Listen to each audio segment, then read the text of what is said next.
Tiens.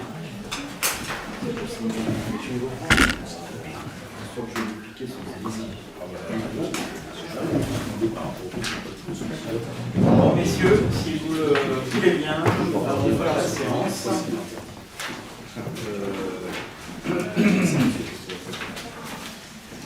Pour l'instant, je dois excuser. Ouais.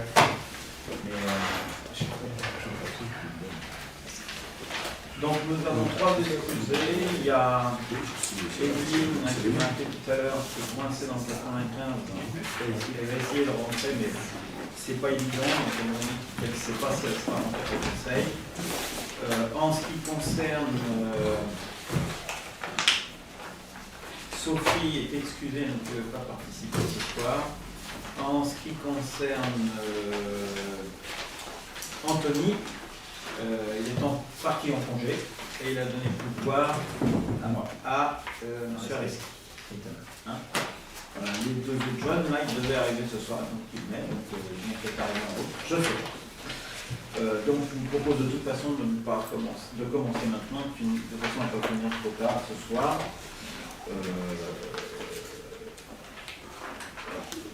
En ce qui concerne donc la séance ce soir, vu qu'on a le quorum, en tout cas on peut ouvrir, je souhaiterais, il a fermé la porte. Entre, installe-toi Valentin.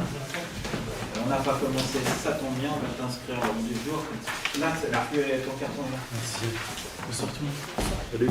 T'as pas vu Maxime? C'est facile à travailler. Tu fais toi, je serai plus honnête. Donc, je reprends. C'est notre dernier conseil de l'année. Hein, donc c'est important. Je reviendrai à la fin sur les questions pour la reprise de janvier. Donc dans l'immédiat, pour ce soir, nous avons à dénommer Eliane, notre secrétaire de séance. Lors de la dernière séance du conseil, c'était M. Moutard qui officiait. Donc ce soir, dans l'ordre du tableau, nous proposons que ce soit Eric qui soit secrétaire de séance, ce qui veut dire que dans le cadre du compte rendu, tu prends note, voilà, et tu verras avec Jennifer, mais on va le voir ce soir, avant que tu partes, puisqu'elle a préparé déjà beaucoup de choses, ce qui fait qu'on va aller très vite, donc tu ne t'en vas pas tout de suite. D'accord. D'accord. Voilà, donc, tu apportes la secrétaire séance, pas de problème. Qui est contre cette proposition, enfin, qui souhaite se présenter à la place? Personne, je m'en doutais. Donc, tout le monde est contre, tout le monde est pour, pardon, pas de problème. Donc, il a adopté à l'unanimité. Très bien.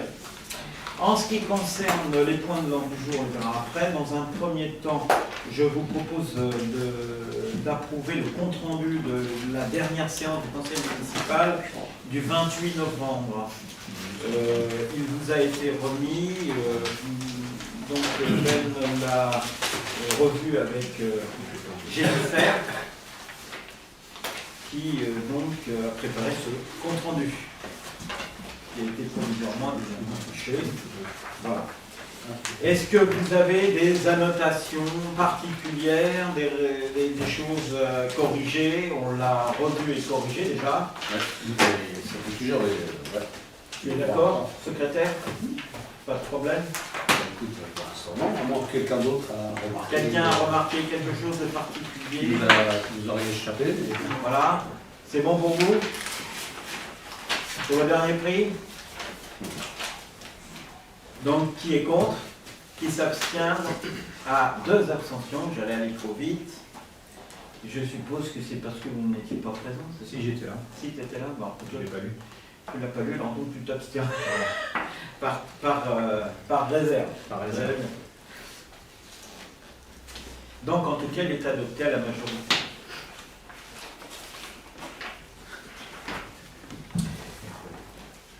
Donc, le premier point à l'ordre du jour est le point concernant l'action des contribuables, ainsi dénommés. Pour ce faire, je donne la présidence de la séance à M. Malingre Patrice, deuxième adjoint, dans l'ordre du tableau, qui officiera pour le point numéro 1, le point numéro 2 et le point numéro 3. Merci, Monsieur le maire. Donc, sur le point 1, je vous demanderai de sortir ainsi que Mme Adam, s'il vous plaît. Nous absentons. Vous n'oublierez pas, surtout, de rappeler.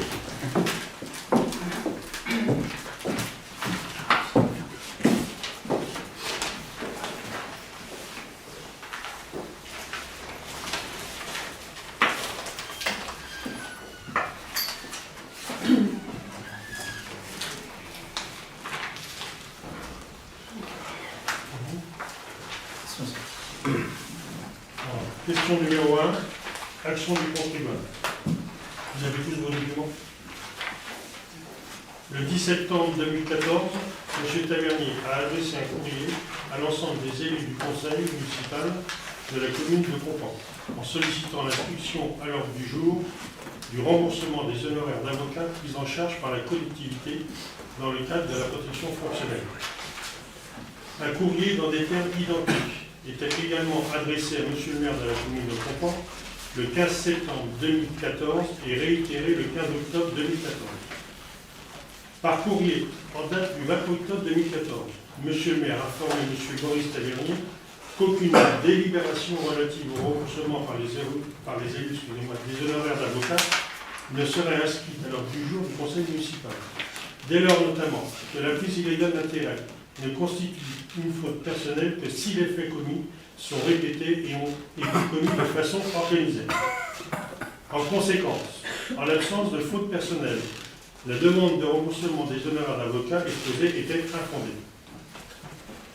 Par ailleurs, ce même courrier précisait à M. Tavernier que les factures d'honoraires du cabinet d'avocats constituaient des documents non communicables couverts par le secret professionnel, protégé par l'article 66-5 de la loi numéro 71-1130 du 31 décembre 1971.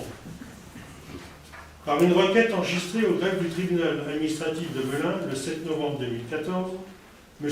Tavernier sollicite en application des dispositions des articles L 2132-5 et L 2132-7 du Code général des collectivités territoriales que soit autorisée une requête en action du contribuable aux fins d'autoriser à plaider au lieu et place de la commune de Compan devant les juridictions compétentes afin d'obtenir le remboursement des honoraires d'avocat exposés dans le cadre de la protection fonctionnelle accordée à M. Marion et Mmes Adam et Pommier.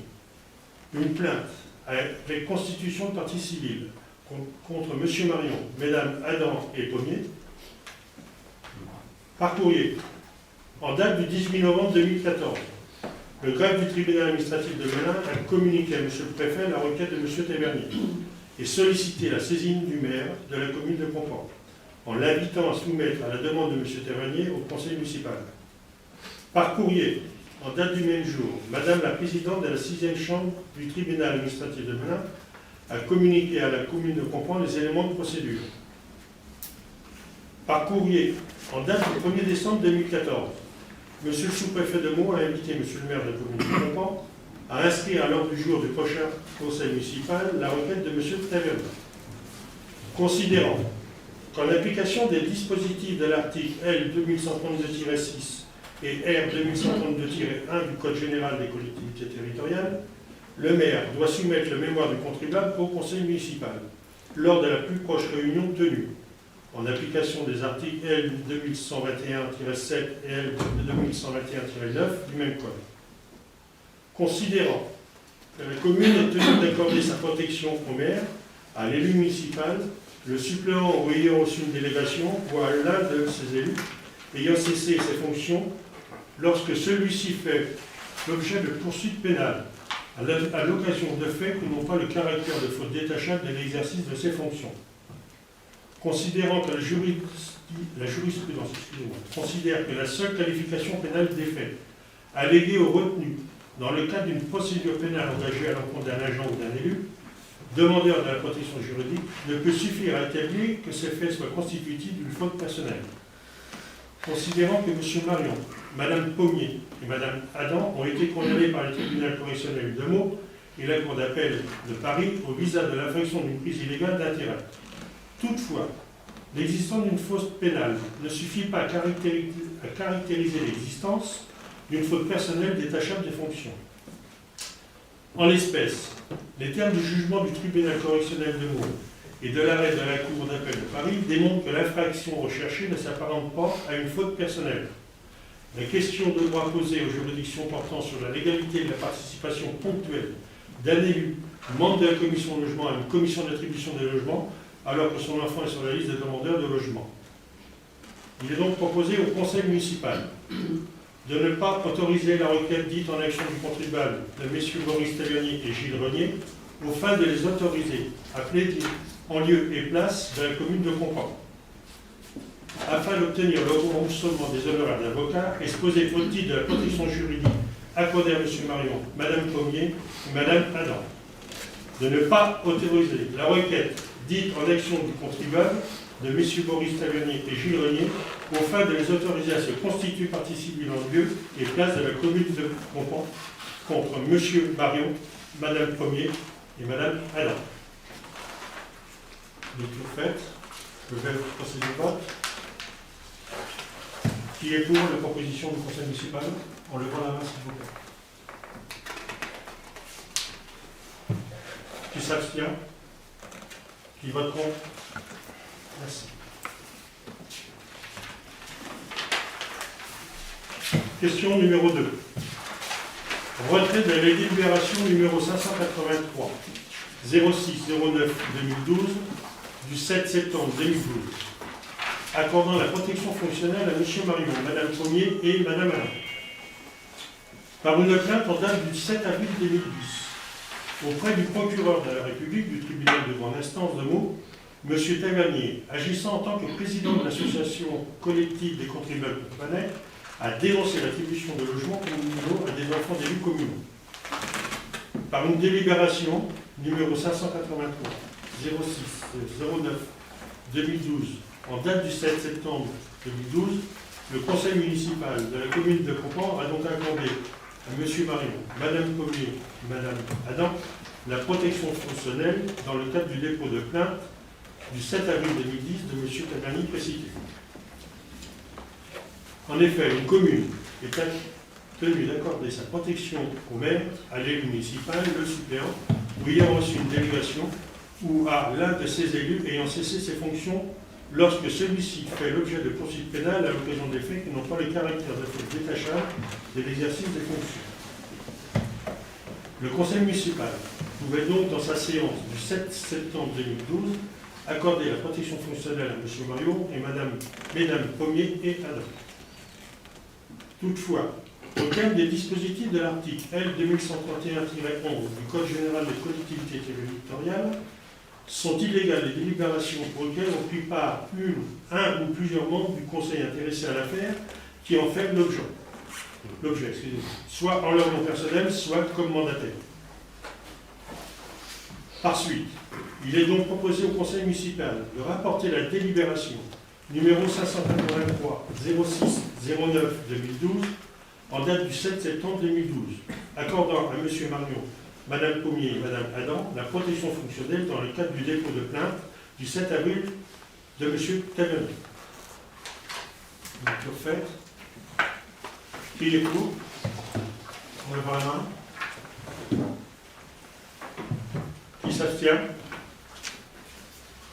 Qui vote contre? Merci.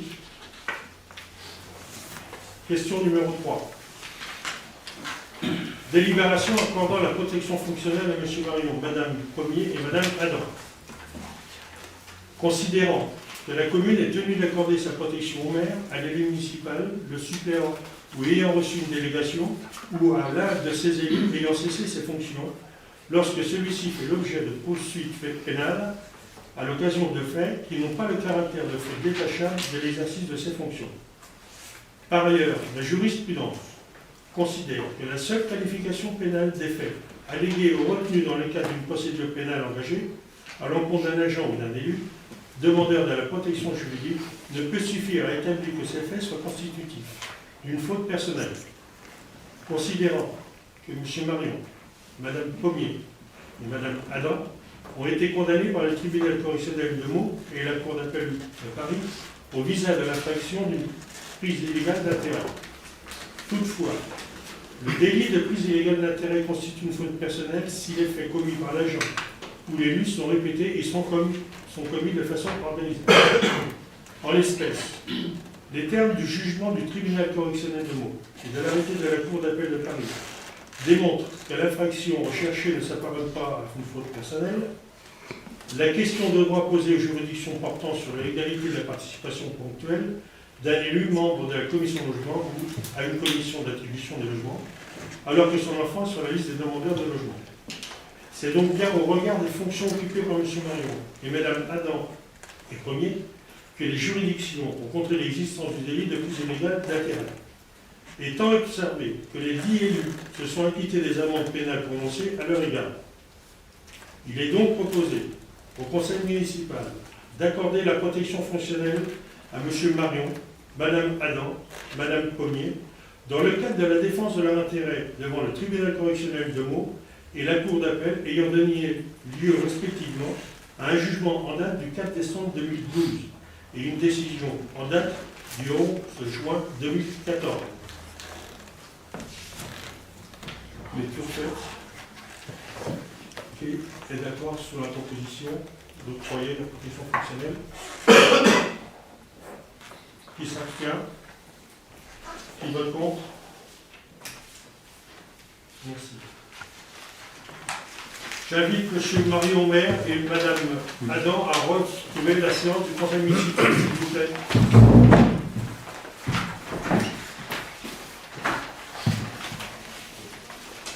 Oui.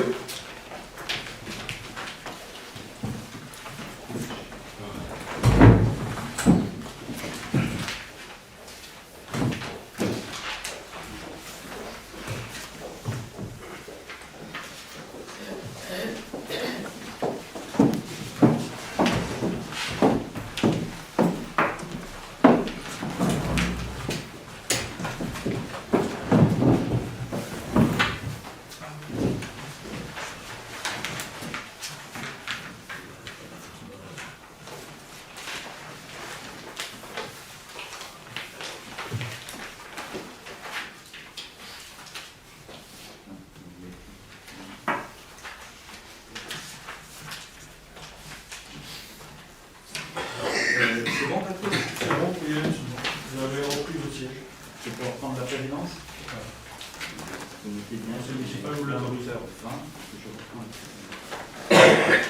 Merci. Point numéro 4. Il s'agit du versement des subventions de la compte de subvention aux associations. La parole est à Nelly. Versement des subventions aux associations. Afin de couvrir les besoins de financement de certaines associations pour la fin de l'année et le début de l'exercice 2015, il est proposé de verser un acompte de subvention aux associations suivantes. Compan Football Club, 15 000 euros. Comité de jumelage, 5 000 euros. Rôdeur d'Olodan, 2 000 euros. La Companaise, 2 000 euros. Compan Foot Club, Time Club, 8 000 euros. Association de chasse, 1 000 euros. Judo Club Compan, 1 000 euros. Les versements d'acompte de subventions seront versés en janvier. Ces montants sont provisoires et seront ajustés en 2015 pour l'ensemble des associations afin qu'elles puissent couvrir leurs besoins. Le conseil municipal devra délibérer sur le versement de ces subventions. Alors, je rappelle que lors du dernier conseil municipal, nous avons vu le versement à compte auprès des associations les plus importantes. Là, il s'agit donc de continuer pour les autres associations permanentes. Simplement, je rappelle que ceux qui sont dirigeants, ou même membres, si vous voulez, des associations concernées l'indiquent Est-ce que quelqu'un est contre que je procède au vote global du montant associatif? Est-ce que quelqu'un est contre? Comprends Football Club, Non mais attends, première question, est-ce que quelqu'un est contre le fait qu'on vote globalement? Tu es contre? D'accord. Donc on va procéder donc... J'ai pas envie de voter pour. Enfin, Non mais d'accord, mais je pose la question. Donc on va voter association par association. Je rappelle que chaque association pour laquelle vous votez, vous ne devez pas être membre dirigeant du bureau, du conseil, ou je ne sais pas quoi.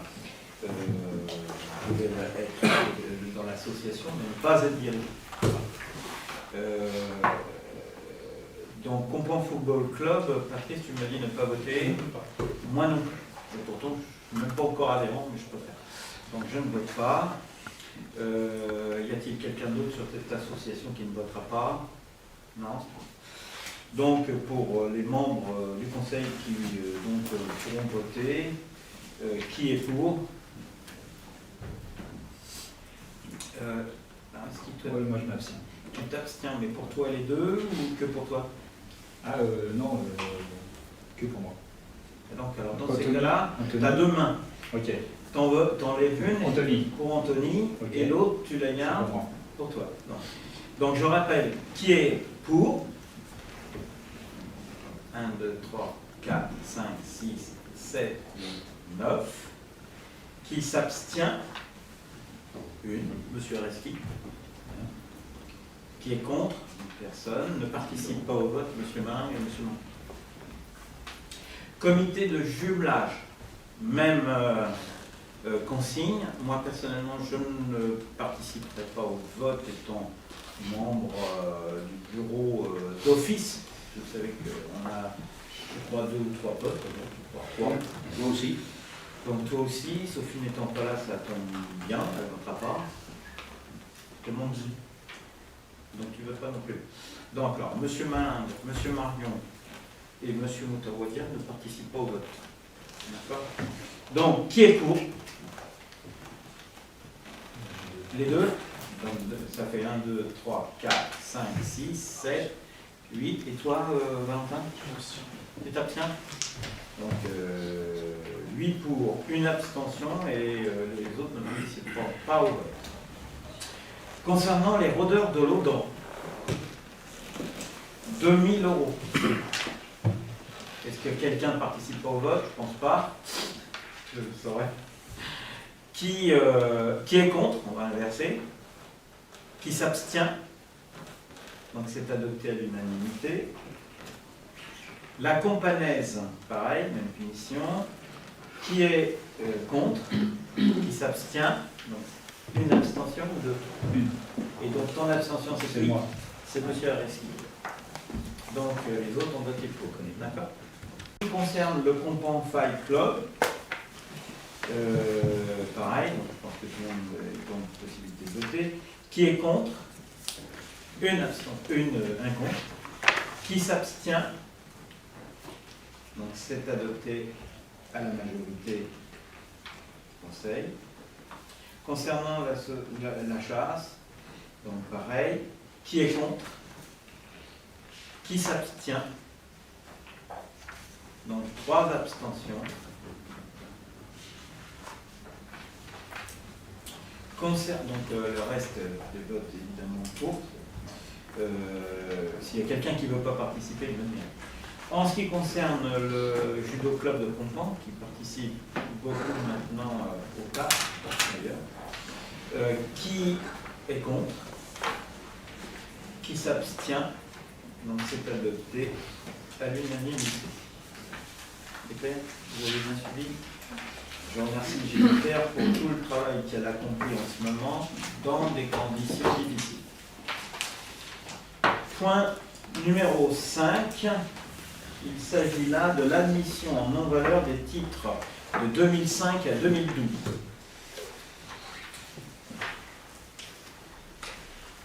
La commune des Compan propose l'admission en non-valeur des titres de 2005 à 2012, non recouvrés à ce jour par le Trésor public, selon le décompte joint en annexe. Dans ce cadre, le Trésor public, la commune souhaite également autoriser la poursuite par voie d'opposition à tiers détenteur et saisir les débiteurs en impayés à compter du 1er janvier 2015. Dans ce cadre, le Trésor public peut accorder des délais de paiement aux usagers qui le souhaitent et qui ne seront pas poursuivis si ce délai accordé est respecté. Les phases comminatoires de remboursement à l'amiable ne seront plus confiées aux huissiers de justice à compter de ce jour. Il est donc proposé au conseil municipal de procéder à l'admission en non-valeur des titres de 2005 à 2012 et restant... Oui, non, mais c'est parce que je n'arrive pas à regarder. En restant, j'arrive pas trop bien. Sur la somme de 444 euros. Et de valider l'autorisation des poursuites par le Trésor public des recettes non recouvrées. Donc, voilà, c'est une demande de la perception, trésorerie, on va dire. Qui est contre? Qui s'abstient? Une, alors, moi. Monsieur Rest, qui a été je ne me trompe pas, c'est bon là. Donc c'est adopté à la majorité. Point numéro 6. Il s'agit là d'une mesure, je dirais, technique à prendre, pour pouvoir continuer à payer les entreprises dans le cadre des investissements de la commune dès le premier trimestre 2015. Dans l'attente de l'adoption du budget 2015, prévu au plus tard le 30 avril 2015, il est nécessaire de voter une délibération autorisant à engager, mandater et liquider les dépenses d'investissement dans la limite du quart des crédits ouverts au budget communal. Cette délibération permettra de procéder au règlement de factures liées à des dépenses d'investissement issues aussi bien de la fin de l'exercice 2014 que le début de l'exercice 2015. L'autorisation d'ouvrir les crédits d'investissement dès le début de l'année de l'exercice 2015 permettra de respecter les délais de règlement des factures et de conserver une continuité de service sur les dépenses. Il est donc proposé au conseil municipal de délibérer sur l'ouverture des crédits d'investissement au budget 2015, permettant d'engager, mandater et liquider les dépenses selon les affectations et les montants suivants. Chapitre de regroupement 20. Crédit ouvert en 2014, 669 492,13. Autorisation accordée en 2015, 173 373,03. Chapitre 21. Crédit ouvert en 2014, 3 269 483,75. Autorisation accordée en 2015, 817 370,94. Chapitre 23, crédit ouvert en 2014, 251 495,82. Autorisation accordée en 2015, 62 873,96. Voilà. Y a-t-il un vote contre? Une abstention? Donc c'est adopté à l'unanimité, merci. Là, point numéro 7, il s'agit là de valider les astreintes communales pour les agents communaux de cet hiver. Je vous rappelle que nous avons reçu, cet effet, un avis favorable à notre proposition du comité technique paritaire, à l'unanimité d'ailleurs. Donc je rappelle, dans le cadre de la mise en place du plan hivernage, la commune souhaite organiser les astreintes applicables aux services techniques. Cadre court aux astreintes, je rappelle, c'est la mise en place du plan climatique, hivernage et intempéries, des astreintes de sécurité pour les agents appelés à participer à un plan d'intervention dans le cas d'un besoin de renforcement en moyens humains qui vont suite à un événement soudain ou imprévu, situation de pré-crise ou de crise. Le déneigement et la lutte contre le verglas sont effectués par les services techniques. Ce plan neige a débuté le 1er décembre 2014 au 27 février 2015. Pour l'instant, on n'est pas trop embêtés. Le plan neige est enclenché dès que les températures sont inférieures à 2 degrés. Les informations de Météo France et les arrêtés préfectoraux sont des éléments validant l'intervention des services techniques sur la commune. L'agent de maîtrise regarde la météo 12 jours avant et prévient l'équipe du planning déjà établi. Les alertes et les demandes d'intervention des agents se font par tout moyen, soit par téléphone, SMS, mail, le cas échéant. Pour les astreintes de week-end, il est proposé un roulement d'une équipe sur 2, composée de 3 agents. Tous les agents sont sollicités, mais prioritairement ceux qui sont à proximité de la commune et à moins de 30 minutes entre leur domicile et le lieu de travail. Seul un agent d'emploi d'avenir n'interviendra pas le dimanche, mais seulement le samedi. Les interventions d'astreinte s'effectueront le week-end et les jours fériés, type C. Le planning des astreintes, un planning qui a été annexé, déterminera à l'avance les astreintes du week-end. Les astreintes seront indemnisées conformément au montant de référence en vigueur au 1er janvier 2006 pour les filières techniques et ceux dans le cadre des astreintes normales ou d'exploitation pour les agents tenus pour les nécessités de service de demeurer à leur domicile ou à proximité afin d'être en mesure d'intervenir. À ces indemnités seront rajoutées l'indemnité d'intervention pour le travail de l'agent accompli durant l'astreinte selon les textes en vigueur. Le comité technique a donc émis un avis favorable le 25 novembre 2014. Il est donc demandé au Conseil d'approuver maintenant les modalités de mise en œuvre des astreintes pour le service technique. Voilà. Y a-t-il des avis contraires? Des abstentions?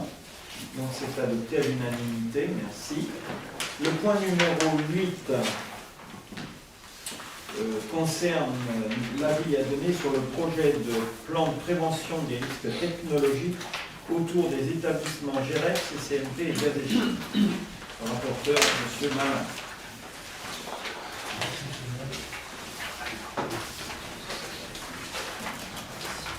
Avis sur le projet de plan de prévention des risques technologiques, le PPRT, autour des établissements GEREP, CCNP et GAZECHI.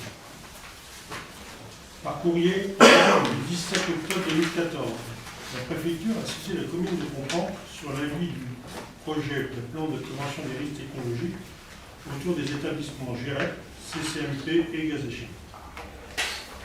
La loi du 30 juillet 2003 a institué le plan de prévention des risques technologiques autour des établissements Céveso seuil haut.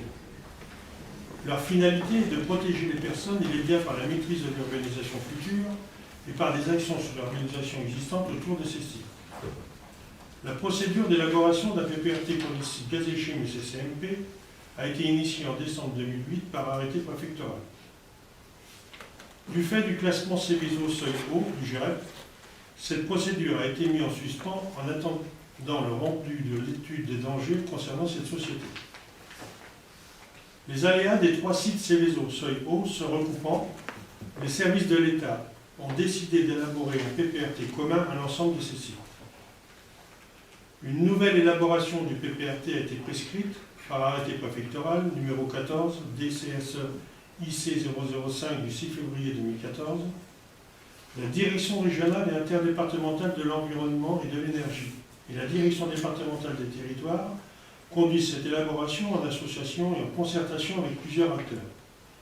Les exploitants des installations concernées, les communes de Mitry-Mory et de Compan, le syndicat intercommunal de la zone industrielle de Mitry-Compan, le SMIEP Marne-Nord, le Conseil général de Seine-et-Marne, le Conseil régional de France, l'association des entreprises de Mitry-Mory et de Compan, l'association syndicale libre des embranchements ferrés, le comité interentreprises de santé et de sécurité au travail.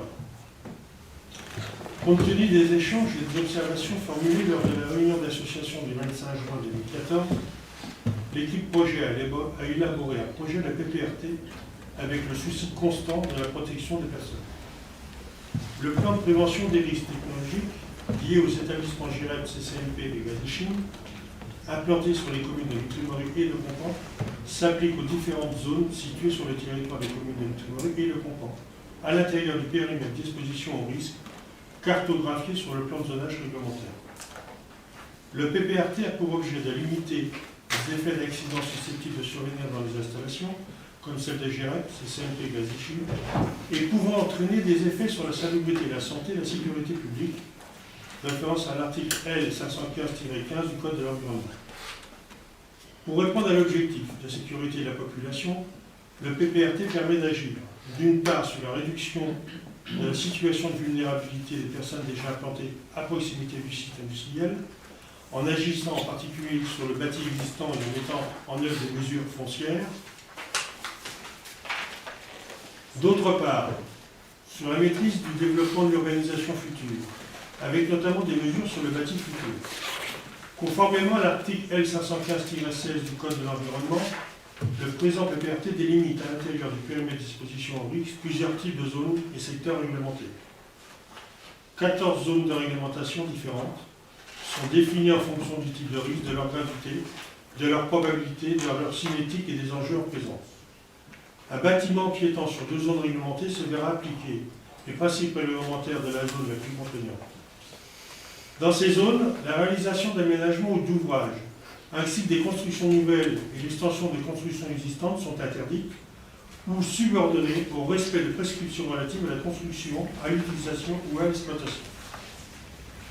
Le maître d'ouvrage devra justifier la prise en compte dans ces prescriptions dans les projets par la production d'une étude spécifique à sa charge.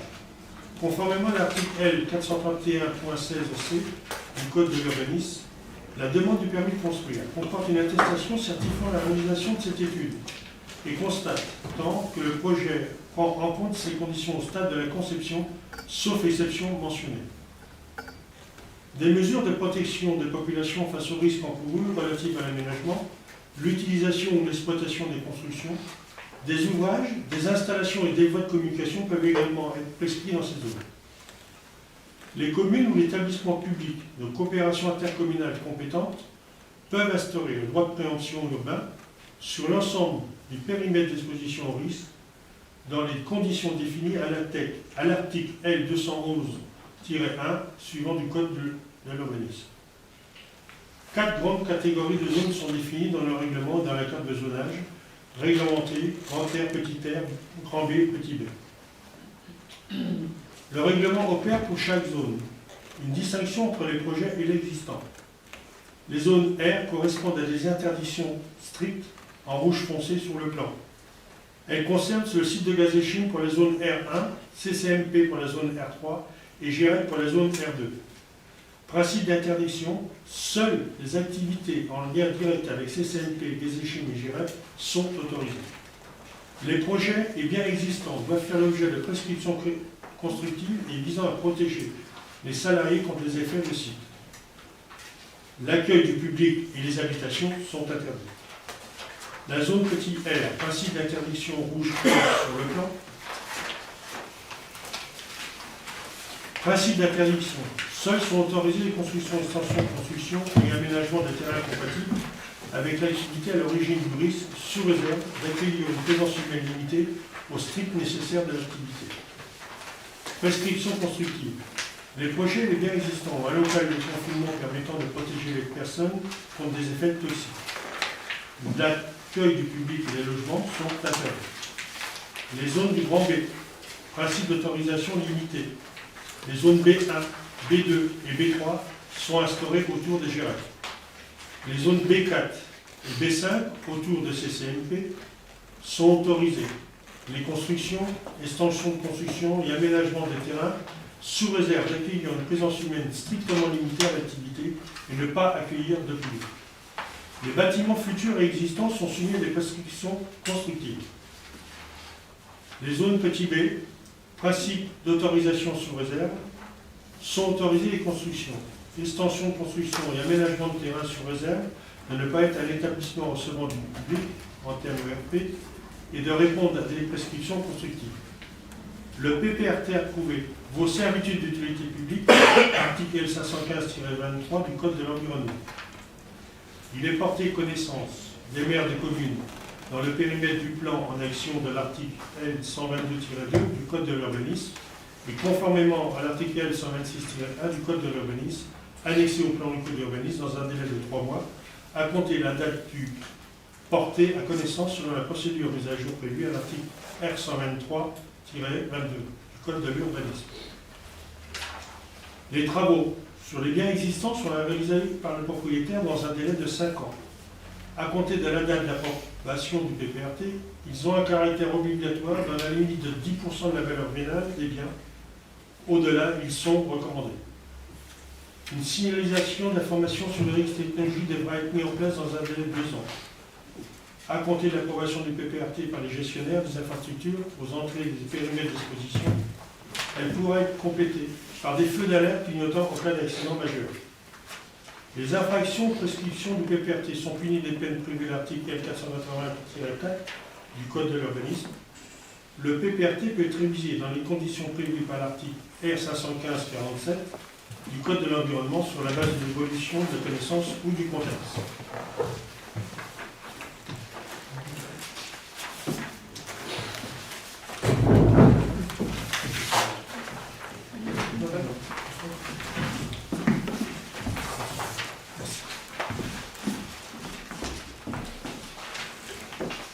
Lors de la présentation du nouveau PPRT le 10 septembre 2014, M. le maire a pu exprimer les assentiments du conseil municipal à ce propos.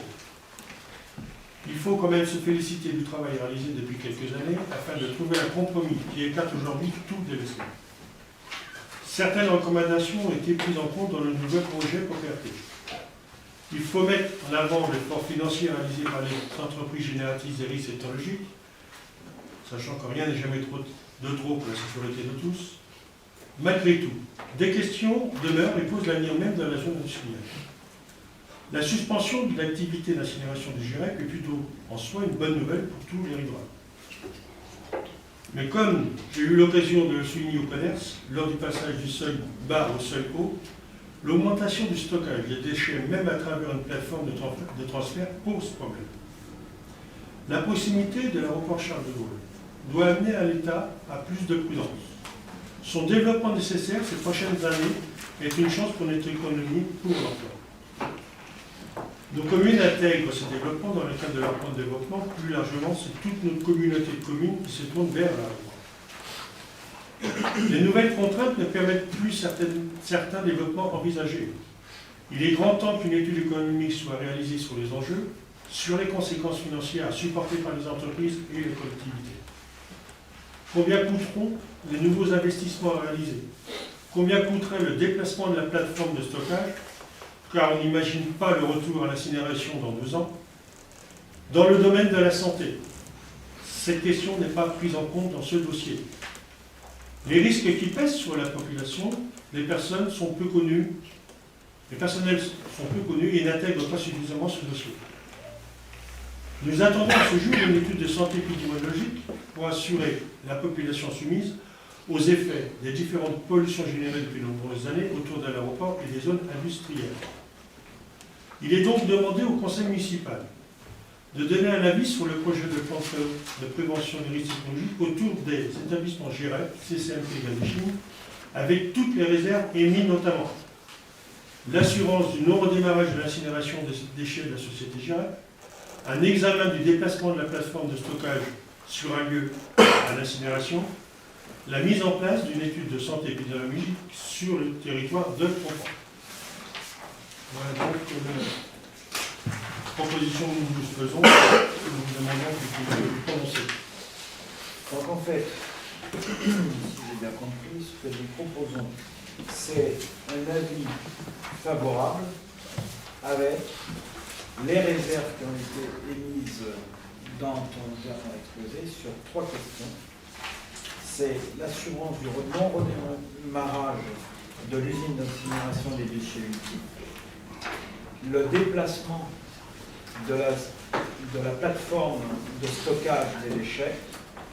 On a un lieu de proximité là où sont incinérés les déchets multiples.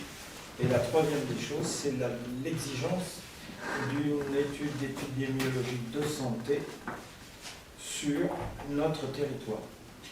Voilà. Donc cette délibération, bien évidemment, si nous l'approuvons, sera portée à connaissance, évidemment, auprès de la préfecture, auprès de la population, et bien évidemment auprès des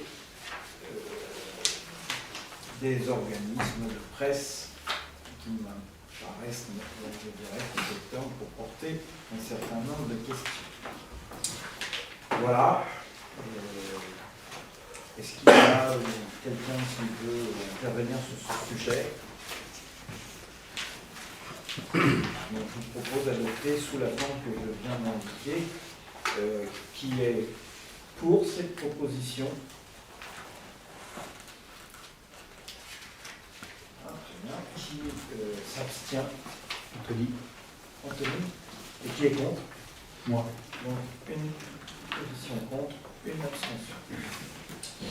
Le point numéro 9 concerne le règlement du intérieur, pour le concours des illuminations de Noël. Arnaud Tibu, le mieux qu'on a emporté. Puisque c'est lui qui va dire. Voilà, les modifications concernant ce qu'on a apporté tout à l'heure. Concernant les gens extérieurs.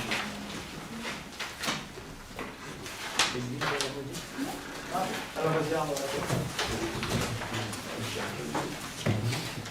Alors, approbation du règlement intérieur pour le concours des illuminations de Noël.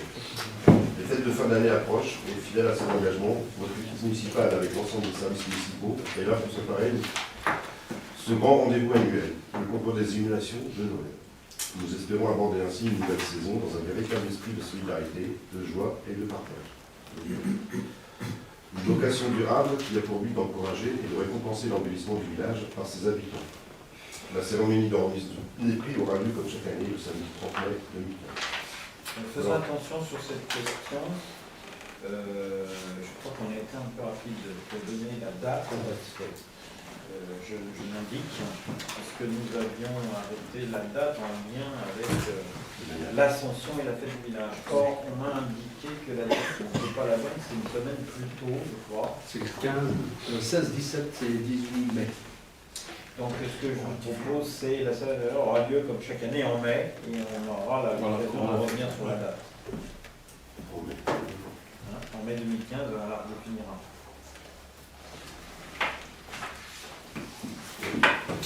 Le règlement. Article 1. La commune de Compan organise pour ses habitants un concours des illuminations de Noël dans le but d'encourager et de récompenser son embellissement lors des fêtes de fin d'année. Article 2. Le concours comprend 5 catégories et prix. 5e prix du jury, catégorie maison avec jardin. 4e prix du jury, catégorie maison du village, balcon et une terrasse sans jardin. 3e prix du jury, catégorie hors concours. 2e prix, catégorie encouragement. 1er prix, catégorie spéciale. Chaque participant ne peut donc être inscrit que dans une seule catégorie.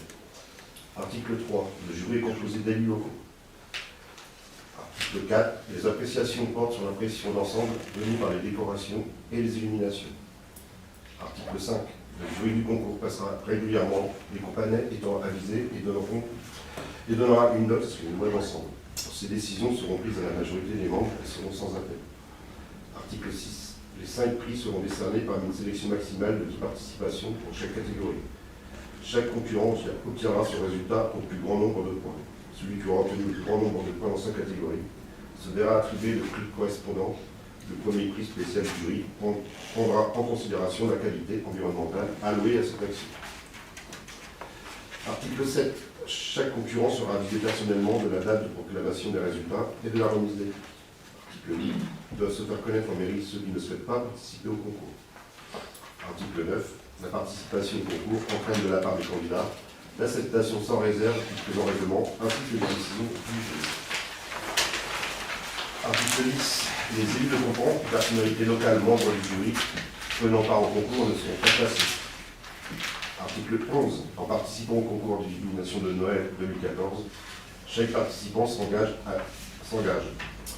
à laisser ses décorations en place jusqu'au 31/12/2014, à accepter l'utilisation par la commune de Compan des photographies des décorations. Il est donc proposé au conseil municipal d'approuver ce règlement. Juste une remarque.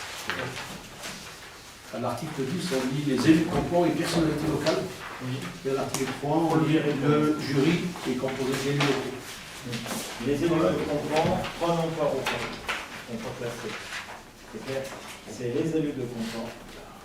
Ne prenons pas au concours, ne seront pas placés. Comme ça, je ne serai pas en conflit d'intérêt. C'est clair. C'était plus long qu'avant. Ouais, non, parce que- Y a-t-il sur ces questions-là d'autres interrogations? Un règlement bateau. Qui est contre? Qui s'abstient? Non? Non, c'est adopté à l'unanimité. Merci. Le point numéro 10, je vous ferai grâce de la relecture de tout. Je crois qu'on ne va pas reprendre tout ce qu'on a corrigé lors de la dernière réunion de travail sur ce sujet, qui ont été portés par les notaires. On a repris tous les éléments. S'il s'avérait qu'il y avait à la marge un truc on le corrigeait. D'accord? Sachant qu'il y a eu pas mal de corrections qui avaient été apportées dans un autre travail. Ce que je vous propose donc, parce que là il s'agit de faire vite maintenant, puisqu'on arrive à l'année 2015, et qu'il faut qu'on remette ce règlement et ces conventions rapidement aux gens qui l'ont oublié. Donc je vous propose, afin de rendre plus ludique et de clarifier certains points, nous avons apporté des modifications au règlement des salles et aux conventions. Le nouveau règlement des salles a pour but, je rappelle, de mieux définir les devoirs et obligations des utilisateurs de la salle. Il permet aussi de, nous avons fait certaines questions manquantes. Ces règlements seront donc, il y aura des couleurs différentes, ce qui nous permettra de les distinguer entre le règlement des salles d'art et peluche, un petit support vert, les conventions de la salle polyvalente d'art seront bleues, et j'ai pas trouvé d'autres. Les conventions week-end. Et la convention concernant le week-end pour la gare et la peluche seront orange, de manière à ce qu'on s'y retrouve un peu plus que ce que nous avions jusqu'à présent. Donc tout a été simplifié tout en maintenant évidemment l'essence, en corrigeant y compris quelques éléments qui nous ont apparu essentiels. Y a-t-il des avis contraires? Des abstentions?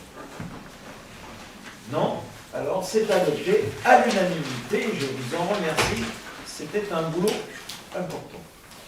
En ce qui concerne la décision modificative numéro 3, donc je la porte. Alors il s'agit d'une erreur matérielle qui s'est posée lors de la délibération que nous avons prise le mois dernier.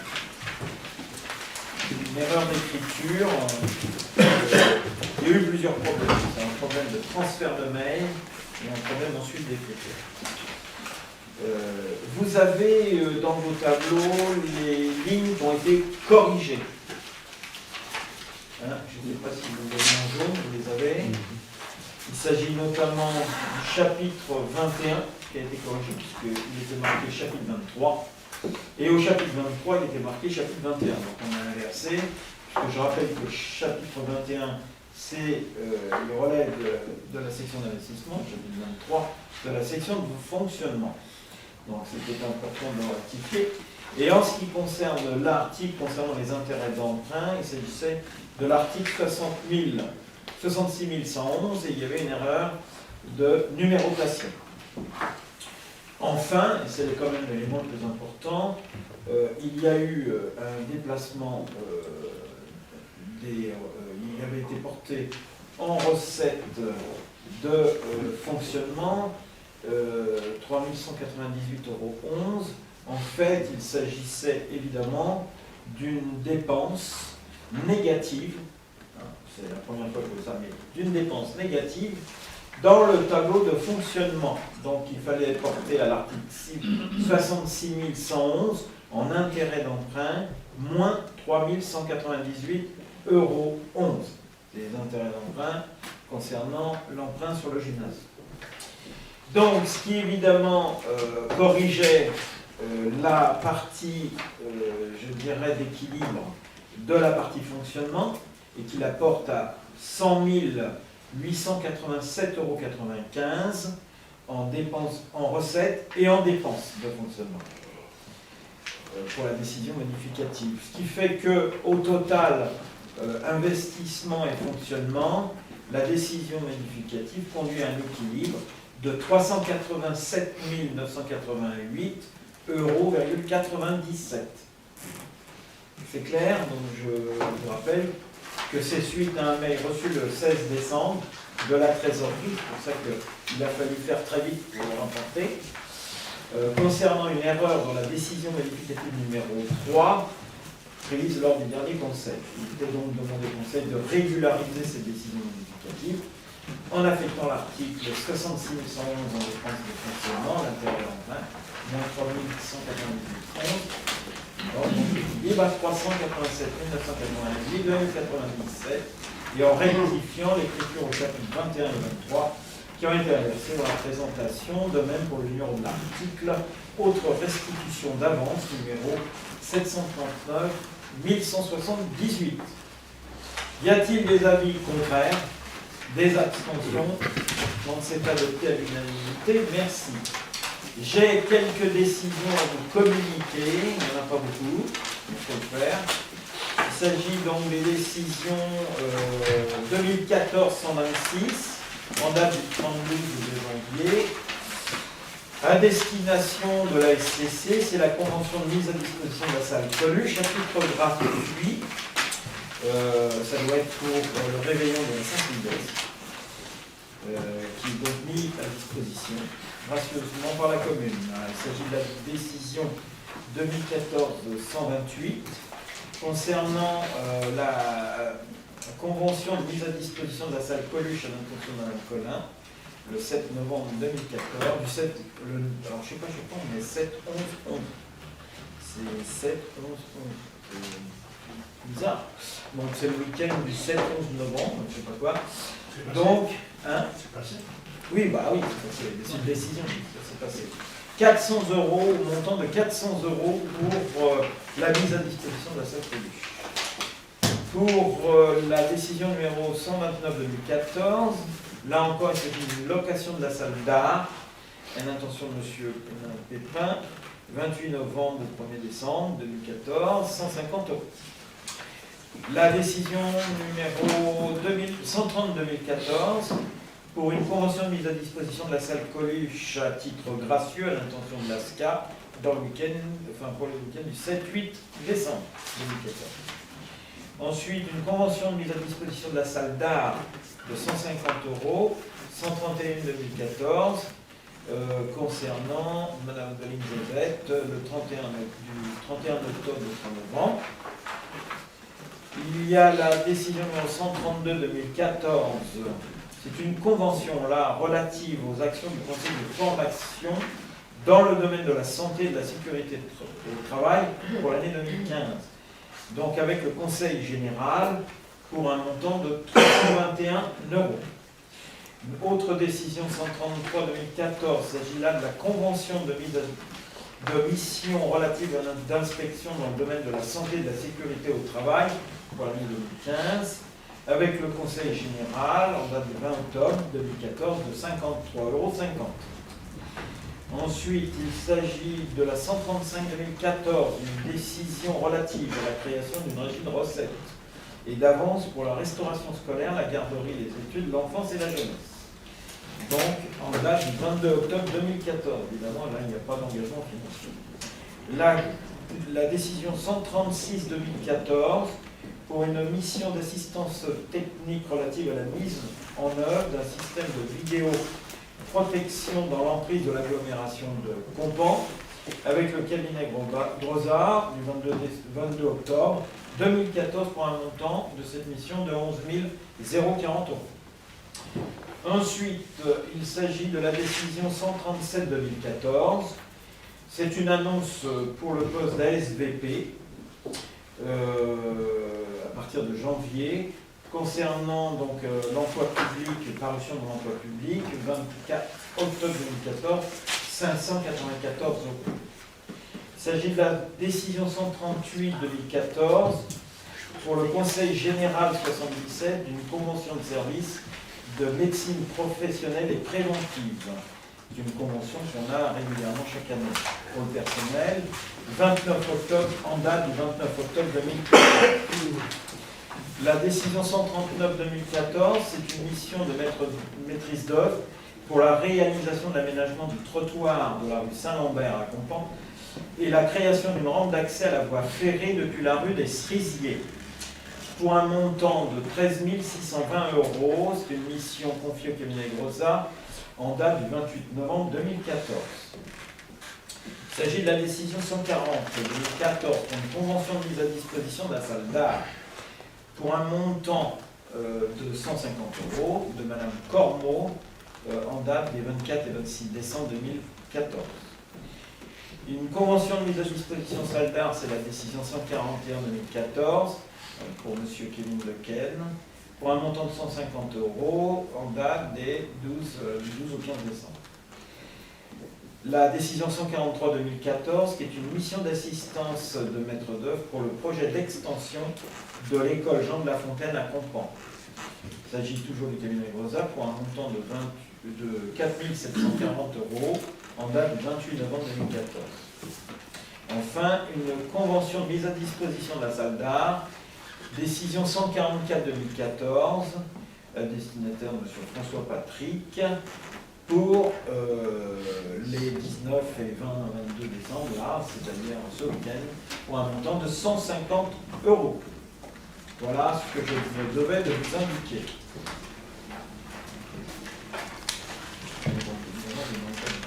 Toutes ces décisions font partie de et qui est en cours, qui fait partie de la vie de la collectivité. J'ai terminé sur l'ordre du jour. Simplement, je voudrais vous indiquer que nous avons un certain nombre de choses qui sont devant nous. D'abord, je voudrais, comme je le ferai très prochainement pour l'ensemble de la population, d'abord vous souhaiter tous une fête de fin d'année. C'est important de récupérer parce qu'on en a tous besoin par ces périodes difficiles que nous traversons. Je parle notamment de la crise économique et de la situation qui se déroule. Pour bien des familles, et évidemment, nous ne sommes pas en dehors de ces familles. La deuxième des choses, ce que je voudrais dire, c'est qu'il faut, malgré tout, au-delà de cette période qui va marquer un peu, je dirais, une période de repos, hein, bien mérité, pour le personnel d'un côté et pour les élus de l'autre, indiquer que nous avons quand même des choses à assurer dès la rentrée, notamment le repas des anciens qui aura lieu le premier dimanche de janvier, hein, le 4, mes souvenirs sont bons. Évidemment, Sylvie, qui avec Madame Lamy officie, il restait quelques élus à voir qui participent au CCS et surtout, voilà, c'est fait. Donc aujourd'hui, tout est rentré, très bien, on va pouvoir réserver. La deuxième des choses, les colis de fin d'année en direction des personnes âgées ont été remises. Nous avons eu un très très bon accueil, ce qui est un peu normal, on va dire. Mais on a eu un très bon accueil, c'est toujours agréable. Et en même temps, nous avons encore pas mal de colis qui sont malgré tout en réserve, qui n'ont pas été distribués parce que malgré tout, on avait des anciens qui n'étaient pas présents. Il faut qu'on assure le dispatching de ce qu'il reste à distribuer. C'est important, il doit en rester une vingtaine à peu près. Voilà. En ce qui concerne les personnes qui sont en situation de dépendance, il faut qu'on voit quand est-ce qu'on peut les porter, Sylvie, ensemble peut-être, mais qu'on détermine. Tard le soir, c'est compliqué parce que Oui. Ce n'est pas bon pour les anciens. Voilà, donc il faut qu'on ait la journée et comme on travaille, c'est un peu compliqué. Donc il faut qu'on fasse un week-end. Donc il y a 3 personnes encore que l'on doit honorer avec les cadeaux que nous avons. Donc il faut qu'on voit, qu'on détermine une date, puis qu'on soit d'accord. Enfin, ce que je vous rappelle, que nous avons les vœux du conseil municipal qui auront lieu le samedi 10 janvier dans la salle Coluche à 11h30. Les invitations... Non. Ah si, excuse-moi. D'accord. Les invitations sont en train d'être distribuées auprès des organismes et des partenaires. La distribution en direction des habitants et des résidents sera certainement organisée à partir de... Hein? On a les cartes disponibles. C'est beau. Non, non, non, non. Non, non, non, mais on a les cartes. Mais si, vous rigolez, non? Bah, vous rigolez. Elles sont où les cartes? Eh ben, on va les distribuer. Mais attendez, pourquoi on leur dit ça. Les invitations seront distribuées dans la semaine prochaine, je crois, c'est ça. Et donc, voilà, hein, comme à l'habitude, on va dire. À l'occasion des vœux, je prépare une intervention que j'essaierai de vous communiquer dans les délais les plus proches, sachant que je vais la réaliser certainement dans les fêtes. Voilà. Sinon, y a-t-il un truc que vous souhaitiez aborder si vous voulez dire un mot? Moi, je n'ai plus grand-chose à dire. Voilà. Personne. Donc, je lève la séance et je vous remercie encore. À l'année prochaine pour certains et à demain pour d'autres. Vous ne partez pas parce que j'ai quand même des trucs à vous donner. Et en plus, il faut signer le cahier des marchands.